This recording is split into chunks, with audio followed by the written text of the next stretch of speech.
우리 잠시 기도하시고 주님 앞에 예배하도록 하겠습니다. 하나님 감사합니다. 한 주간에 저희들의 삶을 주님께서 세밀하게 인도하시고 함께 하셨다가 이 시간 저희들이 한마음 한뜻으로 한자리에 예배의 자리로 저희들을 모아주시고 인도하시는 은혜 너무나도 감사합니다.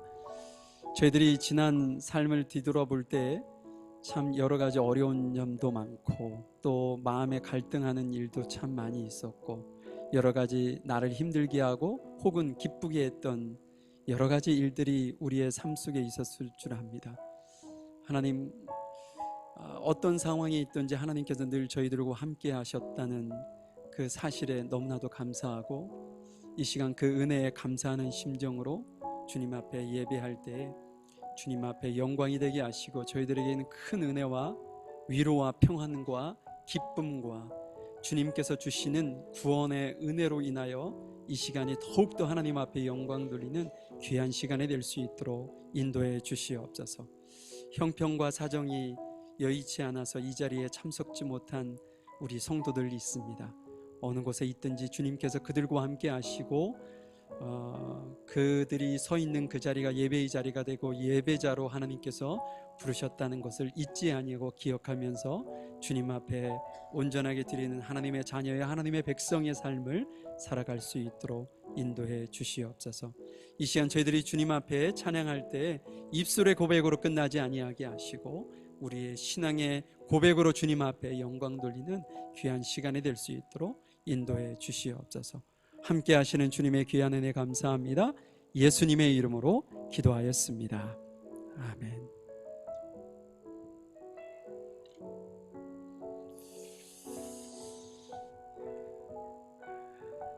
생명과 바꾼 주의 사랑이라는 찬양이 있는데요. 감사합니다. 주님 고맙습니다. 그 사랑 때문에 그 눈물 때문에 주 앞에서 예배합니다 라는 찬양이거든요. 우리 감사하는 심정으로 주님 앞에 예배하는 예배자의 모습으로 이 시간 찬양으로 예배를 시작하도록 하겠습니다.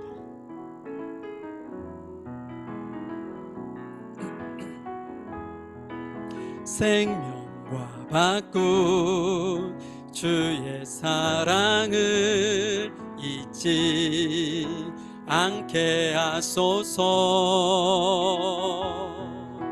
나를 위해 흘렸던 주의 눈물 잊지 않게 하소서. 다시 한번 생명과 바꾼 주의 사랑을 잊지 않게 하소서. 나를 위해 흘렸던 주의 눈물 잊지 않게 하소서. 감사합니다. 주님 고맙습니다. 그 사랑 때문에 그 눈물 때문에 앞에서 예배 감사합니다. 주님 고맙습니다. 감사합니다. 주님 고맙습니다. 그 사랑 때문에 그 눈물 때문에 주 앞에서 예배합니다. 주의 국률 주의 선하심 내가 묵상하오리. 나의 영혼에 베푸신 주의 은혜 잊지 않게 하소서. 주의 긍휼과 주의 선하심 내가 묵상하오리.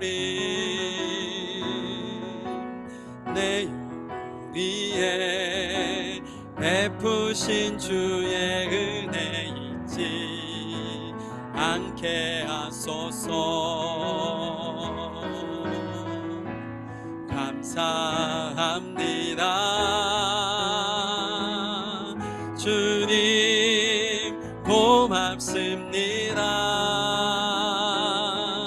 그 사랑 때문에, 그 눈물 때문에 우리 함께 올려서 찬양할까요? 뵈서 예배합니. 감사합니다. 감사합니다. 주님 고맙습니다. 그 사랑 때문에, 그 눈물 때문에 주 앞에서 예배합니다. 감사합니다.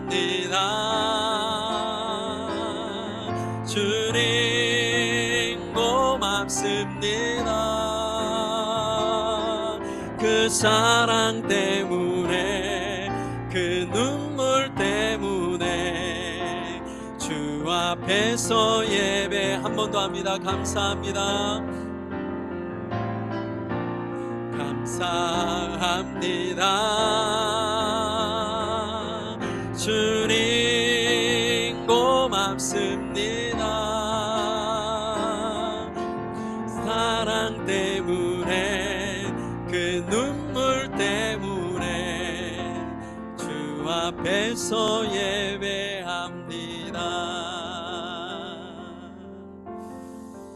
아멘. 루아가 여기까지 와서 제게 눈을 마주쳐 주는데 이 가사가 안 보이네요.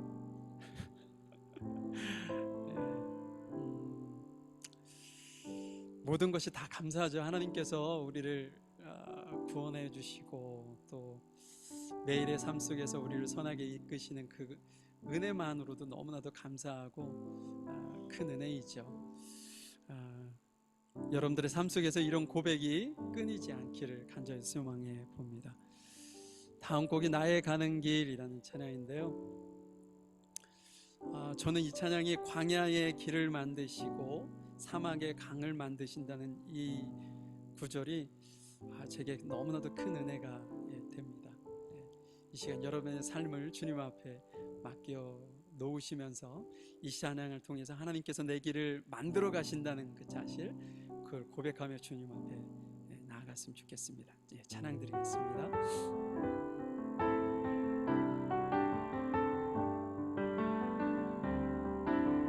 나의 가는 길 주님 인도하시네.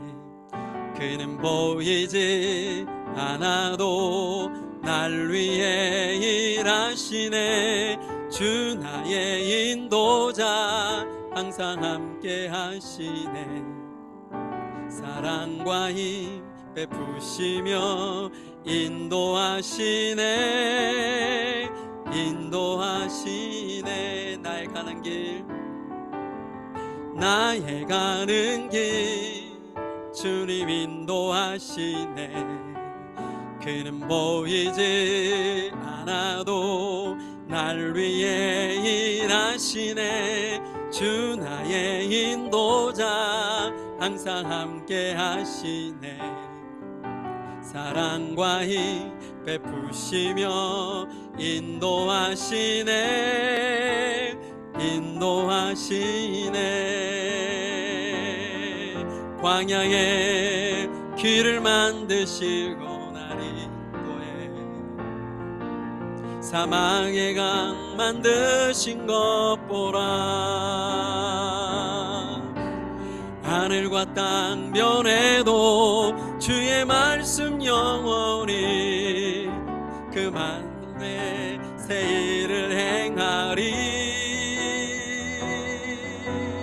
나의 가는 길 주님 인도하시네. 그는 보이지 않아도 날 위해 일하시네. 주 나의 인도자 항상 함께 하시네. 사랑과 힘 베푸시며 인도하시네. 인도하시 광야의 길을 만드시고 광야의 길을 만드시고 날 인도해 사막의 강 만드신 것 보라. 하늘과 땅 면에도 주의 말씀 영원히 내 삶 속에 새 일을 행하리. 나의 가는 길 주님 인도하시네. 그는 보이지 않아도 날 위해 일하시네. 주 나의 인도자 항상 함께 하시네. 사랑과 힘 베푸시며 인도하시네. 인도하시네. 아멘. 여러분들 이 찬양 아시는지 모르겠습니다. 오늘 이 하루도 좀 오래된 찬양인데요, 이 가사가 저희들에게 주는 의미가 너무나도 귀한 것 같아요. 내게 주어진 하루를 감사합니다. 내게 또 하루를 허락하심을 이 하루도 헛되이 보내지 않으며 살기 원합니다. 우리 한번 이 찬양 주님 앞에 온전하게 좀 나의 신앙의 고백이 되도록 좀 찬양 드리시고요. 오늘 저희들이 찬양한 찬양의 가사 한 소절 한 소절 여러분들 기억을 되새기시면서 하나님 앞에 좀 기도하셨으면 좋겠어요. 주님이 저희들을 흘리셔서 지금도 이 시간에도 저희들을 위해 중보하고 계시는 그 하나님의 은혜를 기억하시면서 주님 앞에 좀 기도하셨으면 좋겠고요. 잠시 후에 부를 이 찬양의 가사를 놓고도 좀 기도하셨으면 좋겠고, 좀 전에 불렀던 그 찬양의 가사를 놓고도 주님 앞에 기도하셨으면 좋겠어요. 하나님, 제가 고백했던 그 모든 어떤 고백의 가사들이 제 삶을 지배할 수 있도록 도와주십시오. 지금도 전 세계에 흩어져서 하나님을 예배하는 많은 신앙의 공동체들이 있습니다. 근데 형편과 사정은 너무나도 달라요. 마치 천국과 지옥을 보는 것처럼 어떤 이들은 숨어서 예배를 드려야 되기 때문에 찬양을 불러도 흥얼흥얼 입으로 내뱉지 못하는 공동체가 있어요. 예전에 한번 방문했던 그 공동체가 그런 공동체였는데, 찬양을 하면서도 입술로 내뱉지는 못하지만 그들의 찬양에 어떤 담긴 그 감동은요, 입을 벌려 열심히 찬양하는 우리보다 더한 감격을 저에게 주었어요. 그들이 드려지는 예배 가운데도 하나님께서 임재하셔서 그들의 삶을 주께서 이끌어가 주시기를, 동일하게 하나님의 풍성한 은혜가 함께하기를 함께 위해서 좀 기도해 주시고요. 저희 성도들 중에 질병으로 고통당하고 있는 성도들이 있습니다. 하나님께서 치유하셔서 건강한 모습으로 함께 기쁨으로 주 앞에 연합해서 하나님의 나라를 이루어갈 수 있도록 함께 기도해 주시고, 교회를 위해서 기도해 주시고, 기도하도록 하겠습니다. 한번 찬양하고요.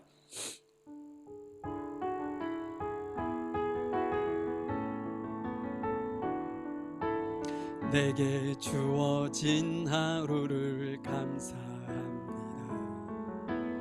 내게 또 하루를 허락하심을 이 하루도 헛되이 보내지 않으며 살기 원합니다. 이런 은총 받을 만한 자격 없지만 주의 인자하심이 믿음으로 이 하루도 내게 주어졌음이 나여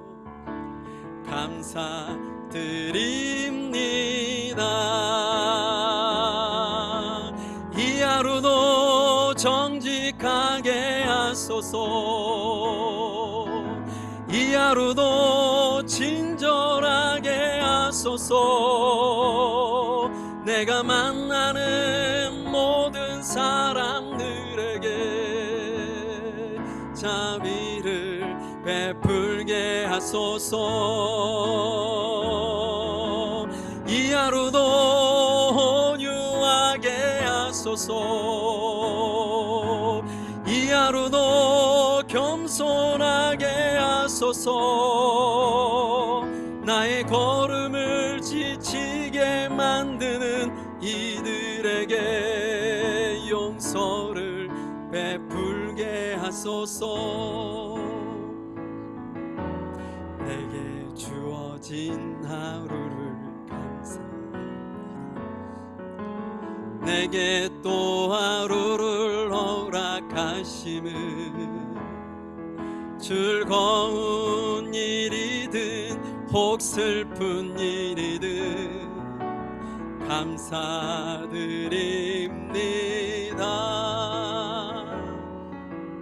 비록 이 하루가 나를 울린다, 원망에만 품지 않을 이유는 나의 주님이 모든 일을 주관하셔서 선을 이루심이라.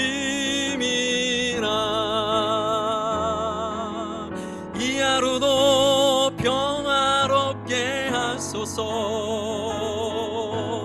이 하루도 강건하게 하소서. 험한 북풍이 몰아치는 중에도 평강을 누리게 하소서. 이 하루도 성실하게 하소서. 이 하루도 순종하게 하소서. 나의 마음을 아프게 만드는 이들에게 은총을 베풀게 이 하루도 평화롭게 하소서. 이 하루도 평화롭게 하소서. 이 하루도 강건하게 하소서. 험한 북풍이 몰아치는 중에도 평강을 누리게 하소서. 이 하루도 성실하게, 이 하루도 성실하게 하소서. 이 하루도 순종하게 하소서. 나의 마음을 아프게 만드는 이들에게 은총을. 이 시간 함께 주님 앞에 기도하도록 하겠습니다. 하나님 감사합니다. 저희들을 사랑하시는 아버지 하나님, 주님의 귀하신 은혜 감사합니다.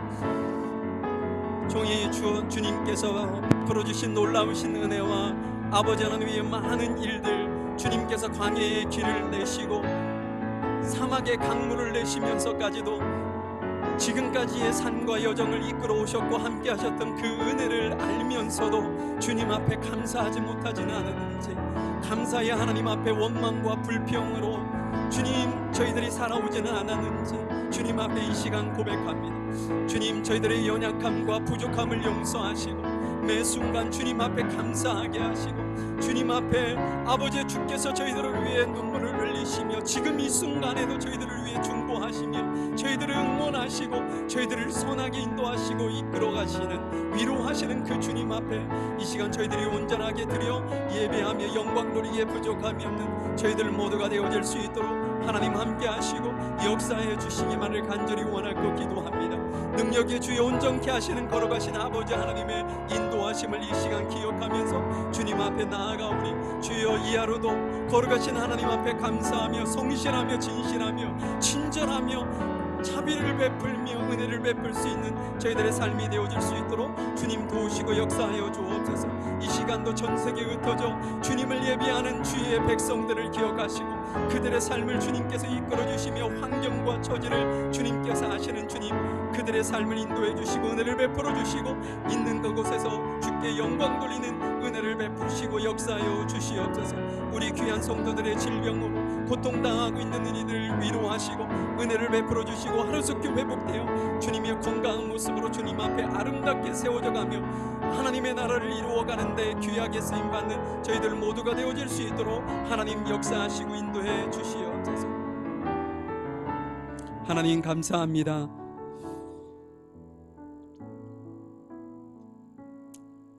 주님께 받은 은혜가 저희들 너무나도 크고 넓고 깊고 무엇으로 형언할 수 없을 만큼의 큰 은혜를 받은 저희가 실은 저희들의 삶 속에서 매 순간 불평하고 불만을 토로하고 원망하며 살지는 않았는지 이 시간 저희들을 뒤돌아보며 주님, 이 하루도 주님 앞에 감사하며 신실하며 친절을 행하며 선을 베풀며 자비를 베풀며 위로하며 주님 앞에 하나님의 자녀다운 하나님의 백성다운 모습으로 주 앞에 세워지는 저희들 될 수 있도록 하나님 인도해 주시기를 소망합니다. 저희 주변에 많이 힘들어하고 어려워하고 여러 가지 짐에 눌려서 힘들어하고 있는 성도들에게 하나님, 저희들이 먼저 손을 내밀고 위로하고 격려하고 그들을 위해 함께 기도하고 하나의 공동체, 하나의 가족 공동체라는 자체를 잊지 아니하고 그들에게 사랑을 공급할 수 있는 저희들 모두가 되어질 수 있도록 인도하시고 함께해 주시기를 소망합니다.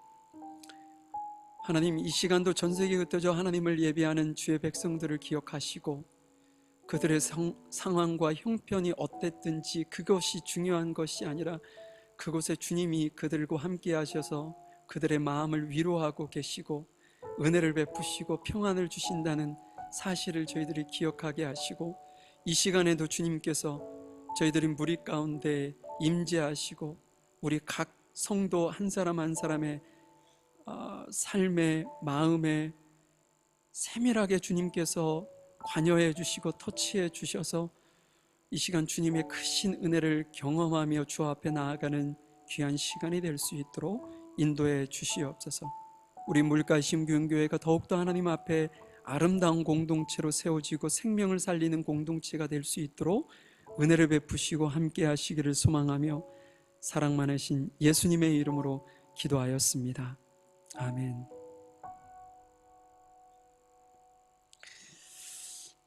제가 가사를 자꾸 틀리네요. 박자도 놓치고. 제가 원래는 박치고요. 지금까지 거의 20여 년간 이렇게 목회 현장에서 목회를 하고 찬양인도 하고 막 이랬는데 제가 특송하러 나간다고 그러면 성도들이 뒤에서 아이스크림 내기를 했대요.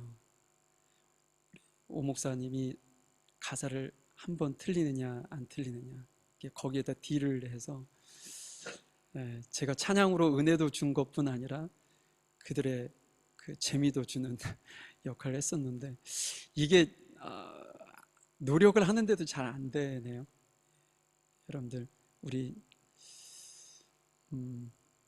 분위기를 확 깬 저에게 용서를 베푸시고 이 찬양 한 소절 한 소절이 여러분들에게 큰 은혜가 되시고 여러분들의 삶을 이끌어 가시는 귀한 원동력이 됐으면 좋겠습니다. 사도신경으로 우리의 신앙을 좀 고백하시고요. 오늘은 유원희 집사님 저희들을 대표해서 기도 인도해 주시겠습니다.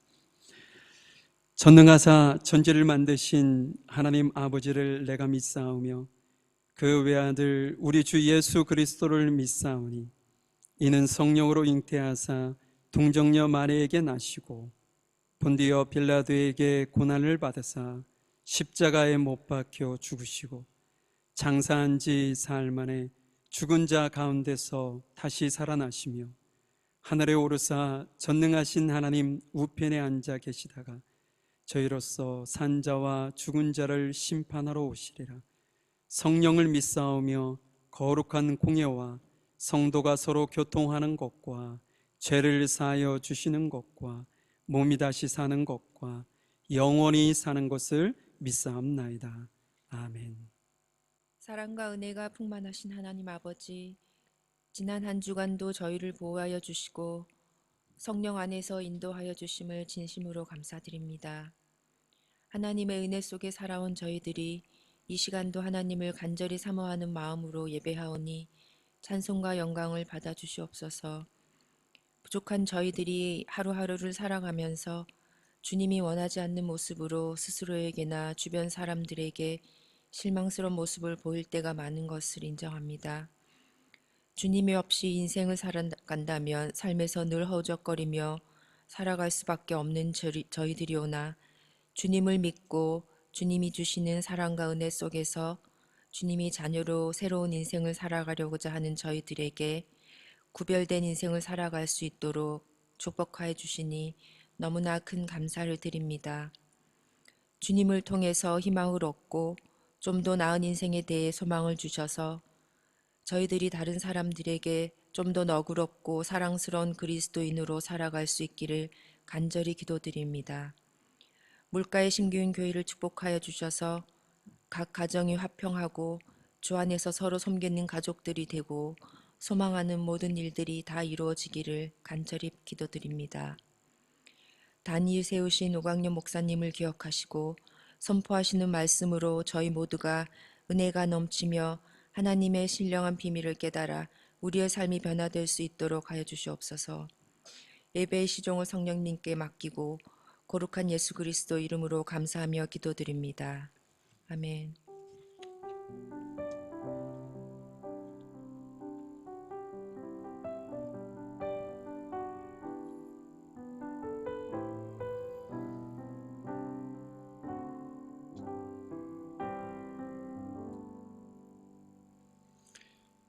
오늘 말씀은 사도행전 11장 17절 말씀입니다. 오늘은 한 절만 보려고 하는데요. 사도행전 11장 17절 말씀을 우리 오늘은 오희근 형제가 나와서 두 번 읽어주겠습니다. 두 번 짧아서. 그러므로 하나님께서는 우리가 주 예수 그리스도를 믿을 때에 우리에게 주신 것과 같은 선물을 그들에게 주셨는데 내가 누구이기에 감히 하나님을 거역할 수 있겠습니까? 우리 주일학교를 위해서 잠시 기도하겠습니다. 우리 주일학생들 일어나 주시고 선생님들도 함께 일어나 주시면 감사하겠습니다. 사랑과 은혜가 풍성하신 하나님 감사합니다. 이 시간 주님께서 저희들에게 허락하신 귀한 자녀들을 위해 축복하며 기도합니다. 주님께서 저희들 자녀들에게 지혜와 지식과 총명과 명철의 신을 부어주셔서 하나님의 귀한 말씀을 잘 깨달을 뿐 아니라 세상 학문을 하는데도 부족하거나 뒤떨어지지 아니하도록 하나님께서 크신 은혜를 베풀어 주시옵소서. 어릴 때부터 하나님의 말씀이 가치가 되어 그것을 따르며 온전히 주 앞에 세워지는 귀한 자녀들 될 수 있도록 인도하시고 이 일을 위해 세운 우리 귀한 선생님들에게 은혜를 베푸셔서 하나님의 말씀을 잘 전할 수 있는 은혜를 베푸시고 또한 그 입술에 주의 말씀을 두시기를 간절히 소망해 봅니다. 우리 주일학교가 더욱더 하나님 앞에 아름다운 공동체가 되기를 간절히 소망하며 사랑 많으신 예수님의 이름으로 기도하였습니다. 아멘. 지난 시간에 우리가 그 앞절에 대해서 말씀을 좀 잠깐 나눴었는데 하나님은 어떤 사람을 통해서 일하시는가 세 가지를 말씀을 드렸어요. 하나님께서 사용하시는 그 어떤 부류라고 할까요? 사람들은 참 많이 있죠. 그런데 그 본문에 국한되어서 우리 고넬료와 베드로의 공통점에서 하나님께서는 이런 분들을 통해서 일을 하고 계시는구나 라는 것을 우리가 지난주 말씀을 통해서 배웠습니다. 기억하시나요? 기억 못하실 거라 확신합니다. 제가 그래서 다시 한번 하는 거니까요. 하나님께서는 기도하는 사람을 통해 일하신다. 왜 기도하는 사람을 통해서 일하시는가? 기도를 통해서 하나님께서 말씀을 주시거든요. 왜냐? 기도는 대화이기 때문에. 하나님과 깊은 대화를 나눈 이들이 하나님의 뜻을 알고 그 뜻을 이루어 가는 거죠. 베드로도 그렇고 고넬도 마찬가지고 하나님 앞에 기도하던 사람이었다. 두 번째는요, 하나님의 말씀에 귀를 기울이는 사람이다. 말씀에 귀를 기울이지 않고 그러니까 말씀을 우리가 귀를 기울인다는 것은 뭐냐면요, 하나님의 말씀에 가치를 두겠다는 의미거든요. 내가 그 말씀에 가치를 두고 그 말씀을 따르겠습니다 라는 의미니까. 만약에 하나님의 말씀에 가치를 두지 않는다면 우린 세상에 가치를 두고 살 수밖에 없어요. 어떻게 세상에 가치를 둔 이들이 하나님의 일을 할 수 있겠습니까? 못하죠. 하나님의 말씀에 가치를 두는 사람을 통해서 하나님은 일하신다. 세 번째는 말씀을 듣기만 하고 끝나는 것이 아니라 그 말씀에 순종하는 사람들을 통해 일하시더라. 우리에게 오늘 만약에 하나님께서 내게 내 마음에 주시는 음성이 있다, 은혜가 있었다, 그럼 여러분 그걸 그냥 묵살하지 마시고요, 그것을 이렇게 실천해 보려고 노력을 하셔야 돼요. 실은 내게 들려오는 그 음성이 오늘 고백한 것과 정말 긴밀하게 연관이 됩니다. 베드로가 내가 누구이기에 하나님께서 하시는 일을 막을 수 있겠습니까? 근데 하나님의 일을 너무 엄청나게 광대하게만 생각해서 어느 날 막 여기서 2대 차가 팍 해가지고 완전 폐차 직전까지 갔는데 한 사람은 죽는데 한 사람은 아무것도 다치지 않고 쌩쌩하게 걸어 나왔다. 이게 꼭 이런 게 하나님의 일이 아니거든요. 하나님의 일은 지금 이 순간 여러분들의 마음속에 세미한 음성 가운데 들려지는 그 말씀이 실은 하나님께서 일을 시작하는 시작이에요. 베드로가 고백되어지는 것이 어찌 보면 그 의미까지 담고 있는 거죠. 하나님께서 내 안에 말씀하시고 일을 시작하고 계시는데, 오늘 결론을 먼저 얘기한다면 나의 교만이, 나의 연약한 믿음이, 나의 잘못된 어떤 가치나 그런 것들이 그 마음을 묵살해버리게 만드는 것, 그것이 하나님의 일을 막는 거나 다름이 없다라고 말씀하시는 거예요. 그래서 여러분, 하나님의 말씀이 들려주시면요, 조금 손해되는 것 같아도 순종하세요. 집에서 부부싸움 하셨어도 내가 먼저 미안하다고 할까? 아니야, 내가 자존심이 있지, 이러지 마시고 그 마음이 들려지는 분이 먼저 가서 화해하시는 거예요. 그분이 이긴 거죠, 실은. 그렇게 하나님 앞에 작은 것 하나하나 주님 앞에 순종해 나가시는 여러분들이 되시길 바라요. 그래서 우리 물가의 신경교회 모든 성도들이 하나님께 쓰임받는 분들이 되셨으면 좋겠어요. 그럼 얼마나 행복하겠어요? 이 주일날 예배 드리는 것이 너무 행복하고, 예배 끝나고 집에 가서 가정에 있는 아직까지도 예수님을 믿지 않는 그 누군가가 있다면 그 가족 구성원들을 보는 것이 행복이에요. 왜? 하나님의 사랑을 실천할 수 있는 기회를 주신 거니까. 이게 얼마나 큰 행복이고 기쁨이겠어요. 그러니까 그런 은혜가 여러분들에게 있기를 간절히 소망해 봅니다. 오늘 제가 제목을 내가 누구이기에 감히 라는 제목을 붙여봤어요. 내가 누구이기에 감히. 제가 왜 이 제목과 함께 한 절만 오늘 보자고 했는지 한번 그 의미를 한번 찾아가 보도록 하죠. 17절 말씀입니다. 하나님께서 우리가 주 예수 그리스도를 믿었을 때 주신 것과 똑같은 선물을 그들에게 주셨는데, 여기서 그리스도를 믿었을 때 주신 것과 똑같은 선물은 뭔가요? 성령의 은혜였죠. 그러니까 마가의 다락방에서 그들이 기도했을 때 불의 혀같이 성령이 임해서 각 사람에게 막 임하자 막 방언을 하고 했던 그 감격을 얘기하는 거예요. 우리가 받았던 그 은혜를 이방인들도 동일하게 받더라. 하나님께서는 차별 없으신 하나님이시더라. 이 이야기를 하면서 뭐라고 하냐면, 내가 누구이기에 감히 하나님께서 하시는 일을 막을 수 있겠습니까? 지금 왜 베드로가 이런 고백을 한 거냐면, 많은 사람들이 너 왜 이방인의 집에 가가지고 말이야 쓸데없는 짓을 한 거야, 왜 유대인을 욕먹게 한 거야, 막 이런 어떤 핍박을 하고 비난을 하고 말이죠. 그런 거에 대한 베드로의 어찌 보면 변명이에요, 변명. 그거 야, 내가 누구이기에 하나님께서 하신 건데, 하나님께서 가라고 하셔서 간 거고, 그곳에서 하나님께서 말씀을 전하라고 하는 평화의 복음을 내가 전한 것뿐인데 내가 어떻게 하나님이 하시는 일을 막을 수 있겠냐 라고 지금 얘기하면서 내가 누구이기에 감히 이렇게 얘기를 한 것이죠. 이 고백에는 어떤 베이스가 깔려 있냐면요, 모든 주권이 하나님께 있다는 신앙의 고백이에요.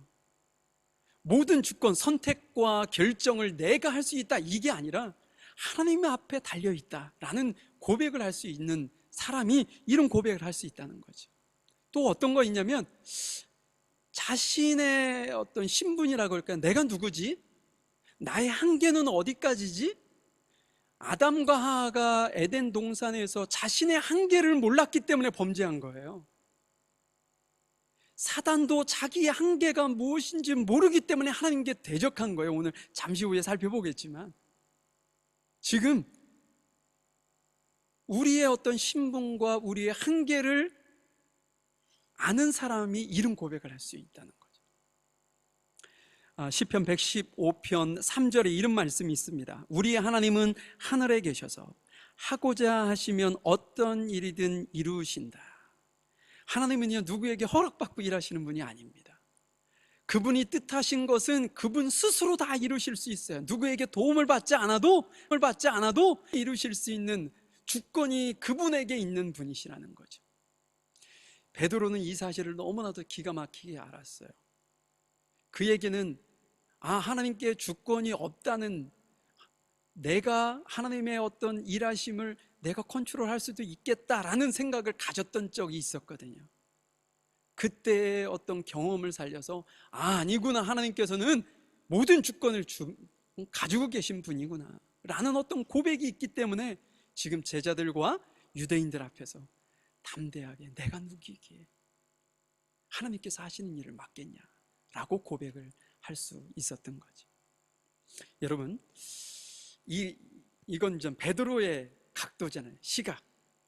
근데 이걸 베드로가 아닌 다른 사람의 각도에서 볼 수도 있어요. 이 베드로의 고백을 어떻게 이해할 수 있느냐, 하나님께서 모든 것을 하실 수 있는 것은 인정. 그러나 주권이 하나님께 없다고 생각하는 이들도 있다는 거죠. 만약에 그런 이들이 있다면 하나님께서 하시는 일을 어떻게 하겠어요? 막을 수 있겠죠. 하나님 그렇게 하시면 안 됩니다 라고 얘기할 수 있겠죠. 왜? 주권이 그분께 있는 것이 아니라 내게 있으니까. 그러면 성경에 그런 예가 있나요? 이렇게 물을 수 있을 수 있죠. 오늘은 그 이야기를 좀 한번 해보려고 합니다. 성경에 너무 많아요. 차근차근히 생각해 보면 이것이 하나님의 주권에 도전하는 거였었구나 라고 생각되어지는 내용들이 너무나도 많이 있습니다. 그런데 오늘은 여러분들이 정말 잘 알고 계시는 것만 제가 몇 가지만 추려서 여러분들과 한번 잠깐 나눠보고, 그것이 우리에게 주는 의미는 뭐냐, 이제 요거를 잠깐 살펴보고 설교를 마쳐 볼까 합니다. 여러분,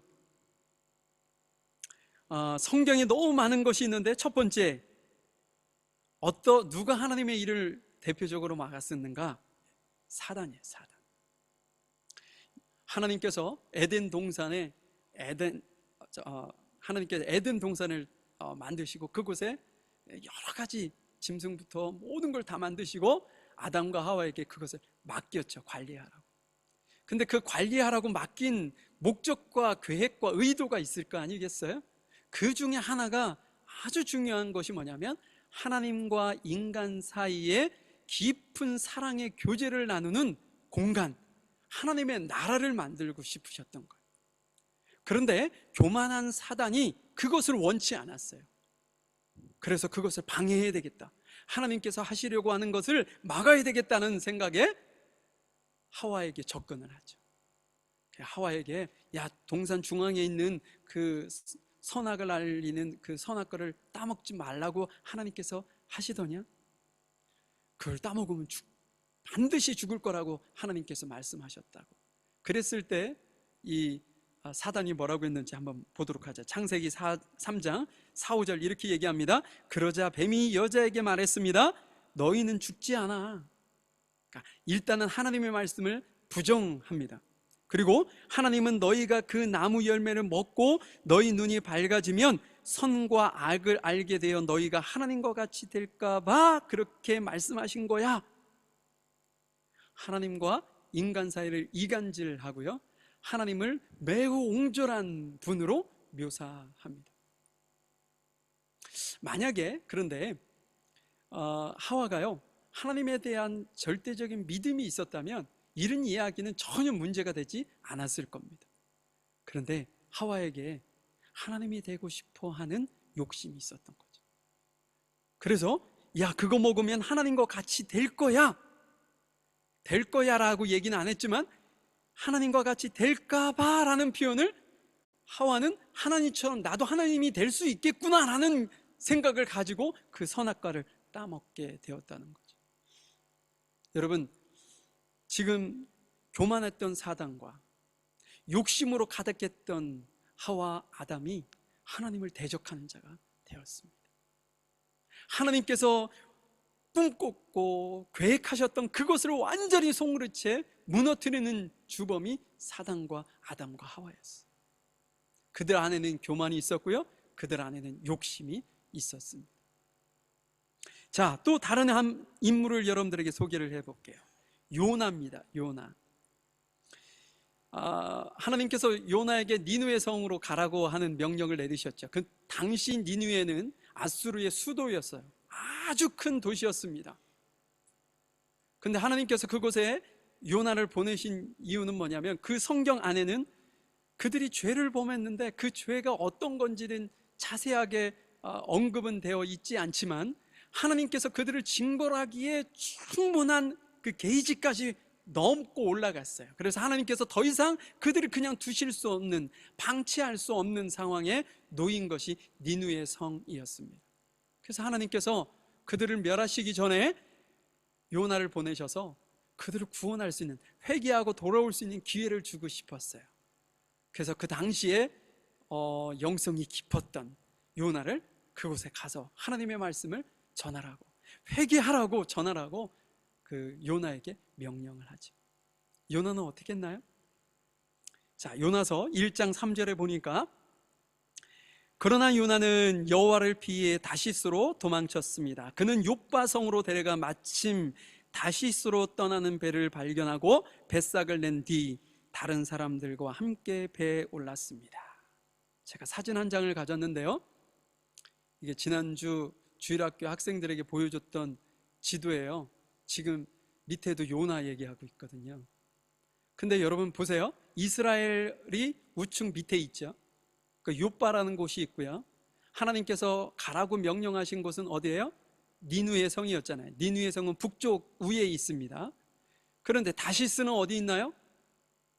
로마를 지나서 좌측 서쪽으로 끝부분에 다시스라는 곳이 있는데, 지금 요나가 어디로 가고 있는 거예요? 명령하신 반대편으로 가고 있는 거예요.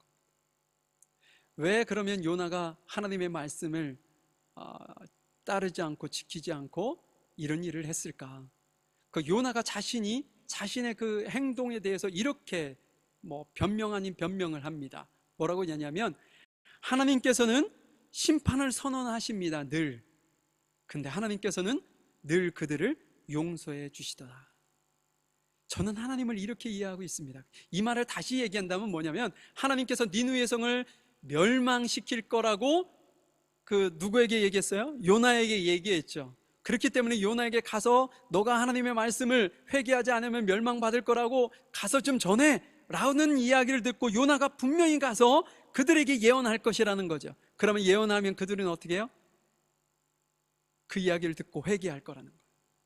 회개하면 하나님께서 그 회개하는 모습을 보시고 용서하시고 그들에게 은혜를 베푸실 거 아니냐라는 것이 요나가 생각했었던, 그래서 자신이 느니웨가 아닌 그 반대편 다시스로 갈 수밖에 없었다는 논리로 삼았던 거죠. 여러분, 지금 요나가 왜 그들이 그러면 구원받고 회복되는 것을 원치 않았을까요? 그들은 이방인이었기 때문이었다는 거죠. 이방인. 우리가 앞에서부터 계속 보았던 것이 뭐예요? 하나님께서는 차별하시는 분이다, 차별하지 않으시는 분이다. 차별하지 않으시는 분이라고 했어요.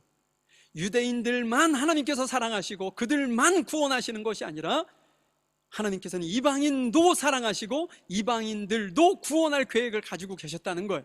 그래서 니느웨를 구원하시기 위해서 요나를 보내신 거죠. 어찌 보면 하나님께서는요, 바울을 통해서 이방인 선교를 시작하신 것이 아니라 원래는 구약부터 하나님께서는 이방인도 사랑의 대상이었다. 그런데 유대인들이 편협한 편견과 자기들만에 가지고 있었던 선입견 때문에 하나님께서는 자신들만 사랑하실 것이라는 오해를 가지고 지금까지 살아왔던 것뿐이에요. 그래서 요나는 이방인이 구원받는 건 절대 내가 볼 수 없어. 그렇기 때문에 하나님을 어떻게 해요? 대적한 거죠. 대적. 실상은 하나님께서 그를 건져내셔서 그곳을 보내서 니느웨 성을 가서 예언을 하죠. 어떤 일이 벌어졌나요? 작은 자로부터 왕까지 다 자신의 옷을 찢고 죄를 뒤엎고 회개하는 일이 벌어졌잖아요. 하나님께서는 그걸 원하시는데 이 교만에 빠져 있고 자신의 아집에 빠져 있는 요나는 그것을 원치 않았던 거죠.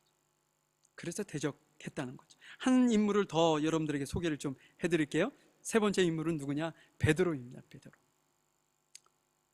여러분들 좀 기억나시나요? 베드로 하면 여러분들의 알 법한 내용만 제가 추려봤는데, 베드로에게 베드로를 포함해서 여러 명의 제자들이 있는데 그 제자들에게 예수님께서 3번에 걸쳐서 고난 예고를 하십니다. 내가 고난을 당해야 되겠고 제사장들과 또 여러 가지 그 율법 학자들에 의해서 고난을 받고 십자가에 죽고 3일 만에 부활할 거야 라는 이야기를 3번을 합니다. 그런데 어느 날 베드로가 예수님의 팔을 탁 잡고 그 말을 하고 떠나려고 하는 예수님의 손자를 탁 잡고 마치 윗사람이 아랫사람을 훈계하듯이, 마치 예수님을 책망하듯이 뭐라고 얘기하냐면 절대로 그럴 수 없습니다. 예수님에게 그런 일이 절대로 일어날 수 없습니다. 마치 예수님을 위하는 것 같고 하나님을 위하는 것 같은 그런 어투로 예수님한테 얘기를 해요. 그때 예수님이 베드로에게 뭐라고 하셨는지 한번 여러분들 기억하실 겁니다. 마가복음 8장 33절에 이렇게 얘기하고 있어요. 예수님께서 돌아서서 제자들을 보시고 베드로를 꾸짖으셨습니다. 사단아, 내 뒤로 썩 물러나라. 너는 하나님의 일을 생각하지 않고 사람의 일을 생각하는구나. 어찌 사랑하는 제자 베드로에게 이렇게 험악한 말을 할 수 있어요? 사단이라고 말이죠. 그런데 예수님께서 그렇게 말씀하실 수밖에 없었던 건 뭐냐면, 그가 예수님을 위하는 듯, 그가 하나님의 계획에 동참하는 듯, 그렇게 하는 것이 지혜로운 선택이라는 듯 이야기를 하고 있지만 예수님께서는 그의 마음을 아셨어요. 왜냐? 예수님께서 큰 나라를, 이스라엘 나라를 통일하고 그곳에 왕이 되었을 때 베드로와 다른 제자들은요, 그 예수님의 왕자 좌우에 높은 권세를 누릴 생각에 예수님께서 십자가에 죽으시는 일은 절대로 있어서는 안 된다라고 고백을 한 거기 때문에 그렇습니다. 예수님은 그 사실을 너무나도 잘 알고 있었기에 사랑하는 제자지만 사탄아 물러가라. 사탄이 네 마음에 악한 마음을 주었구나 라고 그를 책망하셨던 거죠. 여러분, 제가 지금 3군데만 성경을 보았는데요, 하나님의 일을 대적한 일들이 너무나도 많습니다. 실은 발락과 발람 사건도 마찬가지고요, 바벨탑 사건도 마찬가지고, 그 이후로 쭉 이루어지는 많은 장면 속에서 교만한 인간들이, 욕심에 빠졌던 인간들이, 믿음 없는 인류가 하나님을 대적하는 일들이 너무나도 많이 있었다는 거예요. 그렇다면 우리가 21세기를 살아가고 있는 우리가 베드로처럼 혹은 요나처럼 아니면 사단이 심어놓은 그런 어떤 생각을 가지고 하나님께서 하시는 그 일을 우리가 막고는 있지는 않은가? 우리에게 좀 질문을 던져봐야죠. 베드로가 우리보다 훨씬 못해서, 요나가 우리보다 훨씬 더 못해서 그들이 하나님의 일을 대적한 것이 아니라는 거예요. 제가 아까 그 설교 전에도 여러분들에게 말씀을 드렸지만 하나님께서 우리에게 늘 말씀하십니다. 실은 우리가 듣지 못할 뿐이에요. 하나님께서는 한순간 한순간 우리의 선택 기로에 있을 때만은 그런 상황에서도 하나님께서는 늘 우리에게 세미한 음성을 말씀하세요. 그런데 우리가 그것을 들을 어떤 준비가 되어 있지 않고 들어도 그것을 묵살하고 말이죠. 그렇기 때문에 하나님의 뜻을 우리가 모르는 것뿐이에요. 왜 우리가 하나님의 음성, 세미한 음성을 들음에도 불구하고 그것을 우리가 무시하고 못 듣는가? 그것은요, 내가 배워서 알고 있는 세상 어떤 지식 때문에 일 수도 있고요, 내가 지금까지 읽어왔던 내 삶에 지금 읽어온 그것을 너무 과도한 어떤 자신감이라고 할까요? 내가 하는 일은 내가 이렇게 하면 모든 것이 나는 내가 하면 잘 돼, 막 이런 어떤 너무 도에 지나친 자신감, 혹은 나의 이기적인 욕심, 혹은 내가 알고 있는, 어설프게 알고 있는 하나님에 대한 지식, 혹은 내 안에 연약한, 오로지 주님만 의지하지 않는 그 믿음, 연약한 믿음 때문에 실은 하나님께서 내게 들려주시는 그 음성을 내가 순종하지도 못하고 말이죠, 하나님의 그 일을 어느 때는 막고 도리어 하나님의 선하신 계획이 다른 의도로 사용할 수 있도록 내가 쓰임받고 있다는 거죠.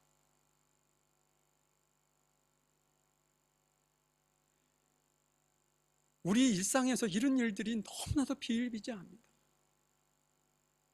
내 입에서 나오는 누군가에 대한 험담, 누군가에 대한 소문을 조금씩 살을 붙여서 이렇게 전파하는 전파자의 삶, 나는 늘 연약한 존재라고, 주님 저는 부족하기 때문에 하나님의 말씀에 제가 전적으로 순종할 수 없습니다, 내 삶이 지금 형편이 이런데 제가 어떻게 하나님 앞에 지금 열심을 다하여 살 수 있겠습니까? 라고 생각되어지는 여러 가지 다양한 생각과 연약한 믿음 때문에 하나님께서 나를 통해서 이루시려고 하시는 일들을 우리가 대적함으로 온전히 이루지 못할 때가 많다는 거죠. 하나님께서는 우리 모든 가정이 행복하기를 원하실 거예요. 근데 항상 보면 그 가정에는 희생하는 분이 계세요. 그것이 이제 대표적으로 둔다면 어머니들이죠. 우리 윗세대를 보면 알잖아요. 늘 헌신하고 아이들과 남편을 위해서 희생하는 것은 늘 어머니야. 근데 그 희생의 어떤 그것을 당연하게 여기고 말이죠, 그러면 그것은 불행한 거지만 그거에 대해서 온 가족이 너무나도 감사하고 같이 연합하려고 하고 힘을 합치, 그것만큼 아름다운 희생은 없는 거죠. 실은 하나님께서 우리에게 세미한 음성 가운데 먼저 희생을 요구하고, 먼저 누군가를 위로하고 섬겨주기를 요구하고 말이죠. 만약에 그렇게 말씀을 하신다면 교회가 행복한 교회가 될 것이고 가정이 행복한 교회가 될 거예요. 왜냐? 왜 나만 청소해야 되냐? 화장실은 왜 나만 그 냄새나는 그곳에서 나만 청소해야 되냐? 야, 너네들도 청소할 수 있잖아, 남자들은 무슨 벼슬이냐? 이렇게 만약에 해서 싸움이 벌어진다면 그거만큼 불행한 가정은 없는 거죠. 서로 사랑하고 위로하고 먼저 배려할 줄 아는 주님께서 그것을 우리에게 원하고 요구하신다는 거죠. 그런데 그것을 우리가 따르지 않고 대적의 삶을 살면 그것이 가정이 지옥이 되고 교회가 지옥이 되는 거예요. 사랑하는 성도 여러분, 여러분들은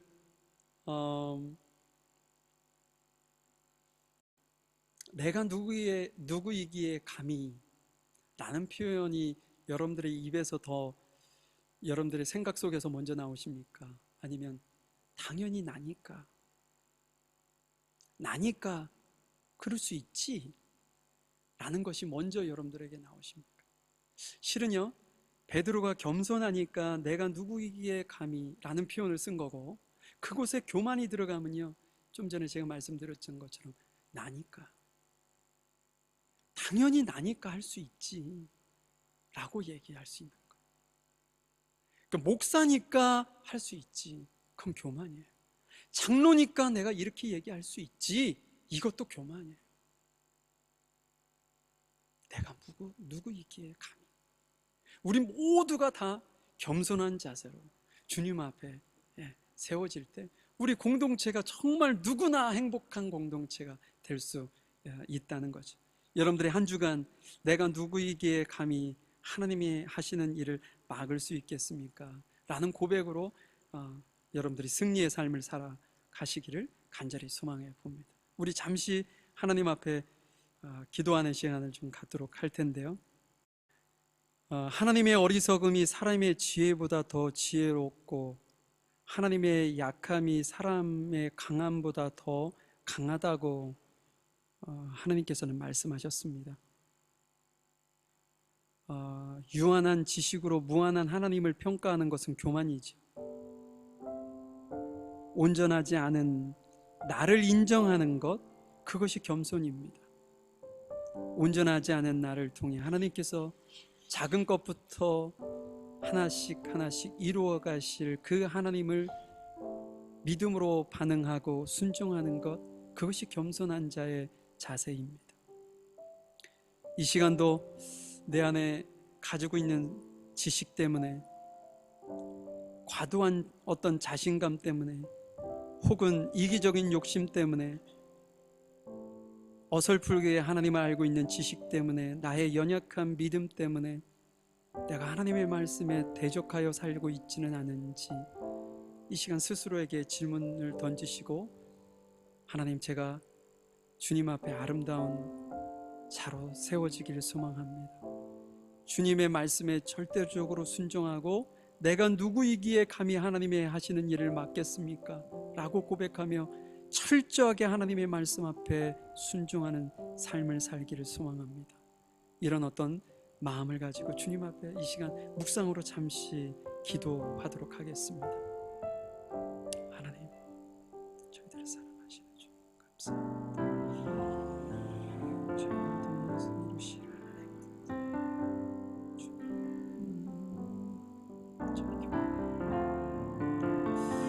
하나님이 하시는 일을 잊지 않지, 하나님께서 기뻐하시는 일을 잊지 않지, 주님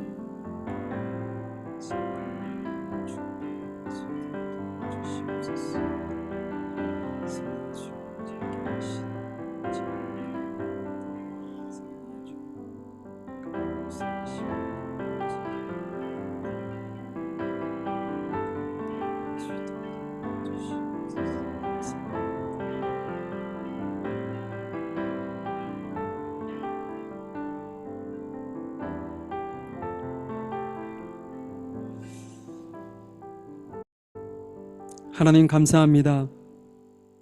저희들에게 큰 은혜를 베푸시고 매 순간순간마다 저희들을 하나님의 말씀으로 인도해 주시고 이끌어 가주시는 아버지 하나님, 저희들이 가지고 있는 어떤 지식의 편견 때문에, 과도한 자신감 때문에, 혹은 이기적인 욕심이나 연약한 믿음 때문에 제가 하나님의 말씀 앞에 온전하게 반응하지 못하고 내 뜻과 내 고집과 내 아집에 묶여 살아오지는 않았는지 이 시간 주님께 우리 모두를 내어놓습니다. 주님께서 저희들을 온전히 세워주시고 인도하셔서 승리하는 은혜가 있게 하시고 하나님의 말씀에 절대적으로 순종하며 내가 누구이기에 감히 하나님이 하시는 일을 막을 수 있겠습니까? 주님, 제가 주의 말씀이라면 순종하겠습니다. 순종하는 삶을 살겠습니다 라고 고백하며 주 앞에 나아가는 저희들 모두가 되어질 수 있도록 은혜를 베풀어 주시옵소서. 하루 한 주의 삶을 주님 앞에 온전히 올려드리기를 소망하는 우리 귀한 성도들을 주님께서 축복하시고 은혜 가운데 인도해 주옵소서. 모든 것 주께 감사드립니다. 사랑 많으신 예수님의 이름으로 기도하였습니다. 아멘. 찬송가 414장, 새 찬송가 293장 1절하고 4절 찬양 들으시고요. 준비하신 예물 주님께 드리도록 하겠습니다.